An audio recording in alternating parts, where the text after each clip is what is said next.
Hey, welcome to SourceFed. My name is Elliot Morgan. And my name is Joe Beretta. Do you know who Julian Assange is? Yep. He created Wikileaks. Yep. Do you know what Wikileaks is? Yep. It's like his not-for-profit that shares top secret information leaks from sources or whatever. So Julian Assange is wanted for questioning in Sweden, and also America wants to kind of get their hands on him. But he's just been granted asylum by Ecuador. He's been holed up in the Ecuador embassy in Britain, and Britain is like, look, as for Ecuador's so-called asylum, Britain has no jurisdiction. They'll find him, and they'll make him squeal.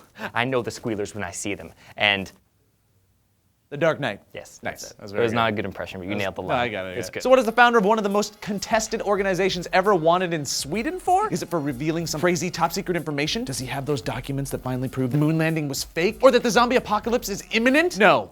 He allegedly raped 2 women. Oh, well, this just got dark. Yep. The Swedish authorities claim that Julian Assange and these women engaged in coercive, violent sex. So there's a weird gray area here, first of all. One of the women said she let Assange not wear a condom during sex, but that she didn't consent to it, because you can let someone do something without really being okay with it. It's something called submission, which is different than consent, and can still be classified as rape. Fast forward to today, and Julian Assange is like, I'm not gonna get a fair trial because I made Wikileaks. So he hunkers down in the Ecuador embassy for the past 2 months. The fear is that he'll be found guilty. The only problem is he'll be found guilty because of his political affiliations and history of telling people crap than for the actual crime in question. Because of this, Assange tried to appeal Britain's decision to extradite him, but that never happened, so his last option was to seek refuge in the Ecuador embassy. So what has Britain's response been? Oh, you know, just that they vowed to enter the embassy. I don't know how much you know about embassies, but that's a big no-no. In response, WikiLeaks released a statement saying, a threat of this nature is a hostile and extreme act which is not proportionate to the circumstances and an unprecedented assault on the rights of asylum seekers worldwide. In other words,